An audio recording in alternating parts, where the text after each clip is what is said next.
I stole your wealthy husband. The first call from my younger sister, Lois, came just before our mother's funeral. She hadn't replied to any of my messages for weeks. I just got back from Hawaii with Keith. I brought you some chocolate souvenirs. Furious at her insensitivity, I lost my temper and yelled at her in front of everyone. You can keep my husband. Just get to the funeral already. Lois, stunned by my outburst, could only manage a confused "what?" from the other end of the line. I gave her the address of the funeral home and hung up, seething. Knowing she'd try to call back, I turned off my phone, took my seat in the family section, and tried to compose myself. My name is Emily, and I just turned 38.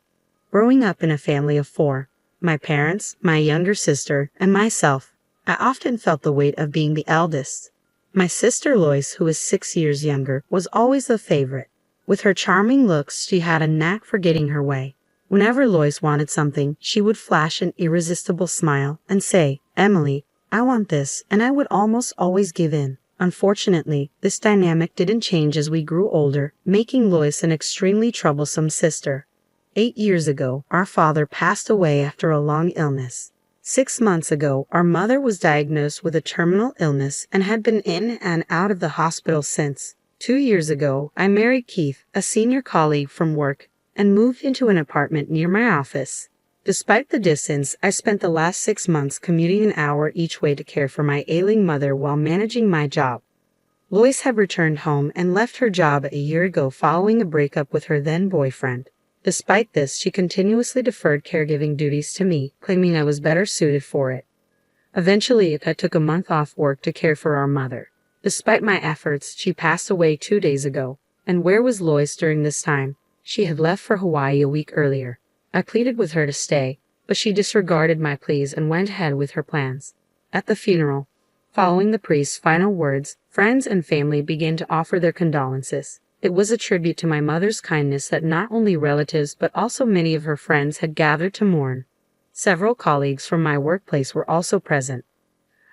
"I'm sorry for your loss," they offered. "Thank you. I truly appreciate your support in granting me the time to be with my mother during her final days." He's my father-in-law, the company president. Throughout this difficult time, he's shown exceptional understanding and support. But where's Keith? I haven't spotted him around. He's been on a business trip overseas since last week, and I haven't been able to reach him. I understand. I'll inquire with the sales manager about his whereabouts. Due to the size of the company he oversees, Keith and I work in different departments. He's heavily involved in sales and often laments about his demanding schedule filled with frequent business trips. While I tried to be understanding of his absence during this challenging period, I couldn't shake off the anxiety of managing everything alone, especially without being able to reach him or my sister Lois. Meanwhile, my father-in-law made a heartfelt effort to attend the funeral, his presence offering immense support that nearly moved me to tears. Gratitude swelled within me as we rode to the crematory in the limo with the rest of the family. Upon switching my phone back on, I half hoped for a message from Keith. Instead, I was taken aback by the flood of nearly 30 voicemails, most of them from Lois. "Answer your phone. You can't just fabricate absurd lies because you're upset that I'm with Keith now." Her voice echoed through the phone, filled with anger. She took Keith from me. Did she mention something like that during her call before the funeral? I was too overwhelmed with managing the guests to fully grasp what she was implying. Lois and Keith having an affair? It couldn't be true. I felt a surge of shock and agitation. Was Keith really on a trip with her? It seemed unbelievable. Rushing to check the voicemail, I found several messages from my husband. "I'm deeply sorry, but you're a resilient woman. You can handle this on your own, but Lois, I need to stand by her. So let's end things." As I listened to his message, it felt like a scene ripped from a melodramatic script. I wish I hadn't heard that. I muttered to myself. Why did I have to discover that my husband and sister were having an affair and enjoying themselves in Hawaii during our mother's funeral? You need to hurry if you want to bid your final farewell to Mom. We're en route to the crematory. Reluctantly, I dialed my sister's number and relayed the news. "That's not funny. Stop lying. You're just bitter because I took Keith from you." "But it's the truth. I get it. Losing your husband must be tough." "Yeah, he's set to be the next company president and loaded. I empathize with your pain, Emily, but there's a difference between white lies and deceit, you know. You're grown up. You should understand that.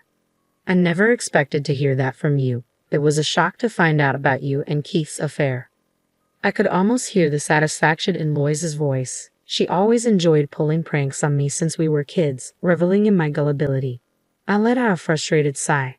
Regardless, now's not the time for this. If you want to bid Mom farewell, come now. I'm tired of this charade, so why do you need to check with his father? On the other end of the line, their voices overlapped in what seemed like a heated exchange. They probably weren't prepared for me to bring up his father. Eventually, my husband, who appeared to be standing beside Lois, took the phone. Emily, is what Lois said true? If you doubt it, then do as you wish. I'm ending this call. After a while, we pulled up at the crematory. This was my final chance to bid farewell to Mom, but my thoughts were in disarray from the whirlwind of the past few days and the sorrow of losing her. Unsure of what to do next, tears streamed down my cheeks uncontrollably. Witnessing my distress, a relative offered a comforting pat on the back, saying, "Your care for Mom until her last moments surely brings her gratitude, Emily." I stood before my mother's casket, bidding my final farewell. "Mom, thank you for everything. I'll miss you dearly." As her casket began its journey for cremation, a sudden commotion erupted. "Wait, where's Mom?" My sister and husband burst into the room, their voices filled with panic. Lois attempted to reach for the departing casket, but the doors closed abruptly, sealing her off. "No, I haven't said goodbye yet. Please stop." Amidst Lois's anguished cries, Keith stood behind her, visibly stunned. "We should proceed. This is unsettling for everyone." "Why didn't you inform me, Emily? I missed the chance to see Mom at the end." "It's on you." "On me?" "Absolutely. If it was this dire, you should have given me a heads up. But you kept quiet." I've lost count of how many times I briefed Lois about Mom's health. Every time she'd dismiss it, saying, "I'm clueless about this stuff." "You handle it, Emily." "Exactly. This mess is because you never stress how serious Mom's condition was. It's your fault." Even Keith joined in, pointing fingers at me. I glared at them, seething. "And what exactly were you both doing during all this time?" My voice rose. Startled, they fell silent at last. "If you won't say it, I will. You two were off enjoying a romantic getaway in Hawaii, weren't you?" The murmurs among the relatives grew louder as they watched in disbelief. Whenever they inquired about Lois or Keith, I'd come up with excuses to shield them from judgment. "Mom, forgive me. I wish to bid you farewell in peace." Mentally apologizing to her, I braced myself to address the truth. "When did this affair even begin? You knew I was on leave, looking after Mom, right? It was a difficult time for me. I reached out for help countless times, but all you two did was have a good time together. Isn't that right?" "Enough. It's your fault, Emily. You didn't keep Keith close enough." "What's that supposed to mean?" "You need to prioritize your husband more. He complained about being bored at home because all you talk about is work and caregiving." Poor Keith. "Oh, so that's what he said," I retorted, shooting a glare at Keith. He quickly averted his eyes, avoiding mine. "Emily, you snagged a wealthy future company president, but you got complacent. That's why he was swayed by me. You always do this, Emily." In truth, every time I had a boyfriend in high school or university, Lois managed to steal them away from me. The only exception was Keith, as Lois was already in a relationship at the time. What a shame. From now on, I'll be with Keith and become the wife of the future president. So end things with him. Fine, take Keith. I'll file for divorce. At that point, I was beyond caring. When I decided to marry Keith, I had no clue about his family background. He was initially working at a regional branch before transferring to headquarters in my department. Keith was charismatic, sociable, and effortlessly won everyone over, quickly becoming an integral part of the team. As we grew closer, I developed feelings for him, and when he proposed, I joyfully accepted. It wasn't until I visited his parents' home that I discovered his father was the president of the company where I worked. It came as a genuine surprise. "So promise me, don't come back later begging to avoid a divorce." "I won't." "You're certain about leaving me?" "Yes, I am." "If you leave, no man will marry a workaholic like you. You understand that, don't you?" "I'll live my life on my own terms. But for today, please bid Mom a proper farewell." Keith and Lois exchanged smug glances as if they had triumphed. Relatives frowned, observing the tension. "I apologize for the unpleasantness," I said, regretting the scene. As I apologized to my relatives, I heard Lois whisper, "Always the goody two-shoes. I can't stand it. I've tolerated so much because she's my younger sister, but I'll no longer see her that way. I'm divorcing Keith, and I'm alone in this world now. All I have to do is brace myself for that reality. I clenched my jaw tightly. 2 weeks have elapsed since then. I've packed up my belongings from the apartment and settled into a new condo near the office. I've even listed my parents' house for sale. There's nothing tying me to the past anymore. As I moved out, Lois moved in with Keith. Our divorce papers have been finalized and filed. I'm sure they're happily starting their married life together now. Well, I've finished sorting through Mom's paperwork. Now it's time for payback.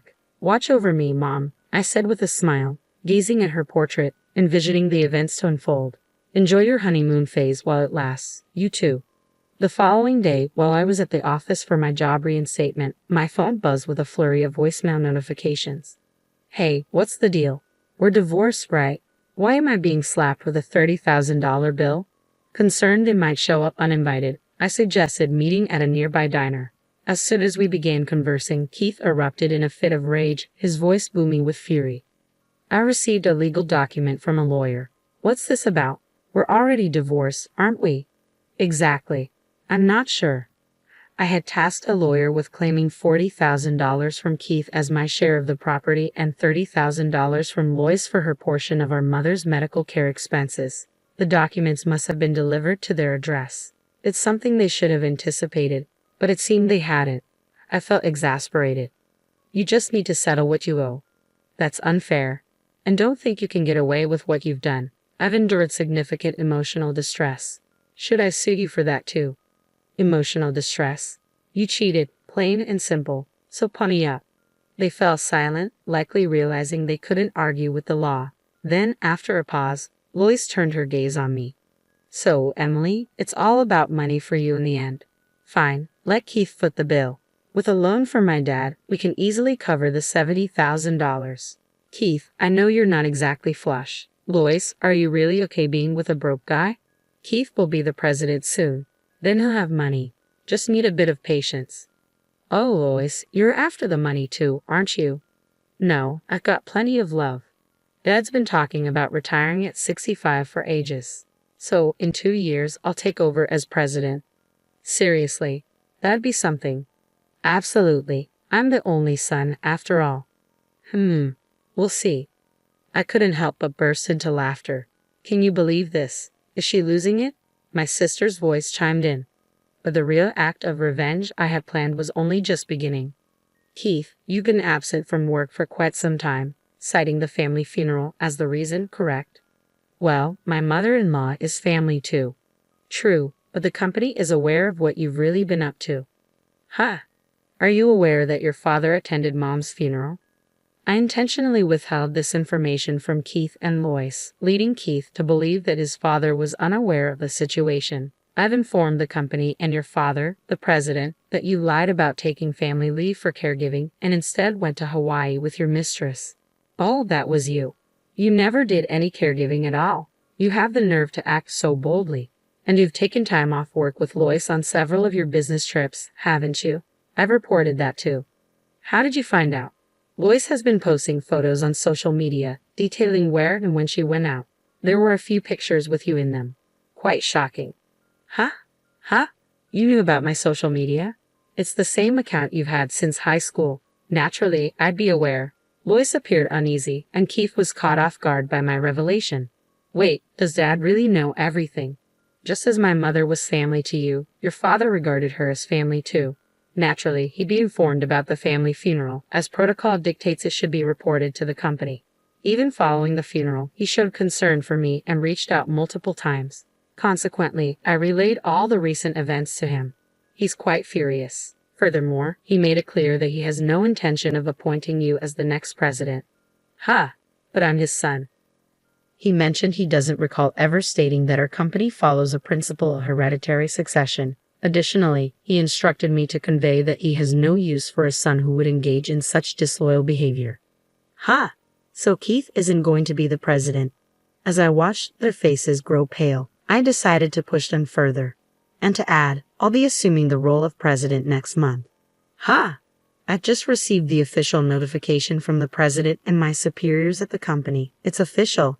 I've been appointed as the new president. That's impossible. They wouldn't appoint you as president. If you doubt me, Why don't you call your father right now and confirm? Keith hurriedly dialed his father while Lois, his new wife, looked on nervously. So, Emily's going to be the president. That's true. So, I won't be the president's wife. If I knew that, I wouldn't have taken you from Emily. But you said you loved me. That was with your money included. What did you say? I couldn't bear the couple starting their argument in front of me, so I stood up. If you want to fight, do it somewhere else. Oh, and I'll be expecting the payment. Thanks. Wait, please don't leave me. Please support me, sis. I evaded their desperate attempts to grab hold of me and swiftly departed. Following that, the couple proceeded with their divorce. My ex-husband, Keith, was demoted by his father and eventually resigned from his position. Now, he works multiple part-time jobs every day to settle his debts to me. As for Lois, rumors have it she's working in a bar at night. Initially, she seemed to be managing, but she fell victim to a deceitful man and found herself in dire circumstances. Meanwhile, I've ascended to the position of president. Admittedly, it's for a small company operating as a subsidiary within the main company building, specializing in the caregiving industry, a venture established based on the proposal I drafted during my caregiving leave.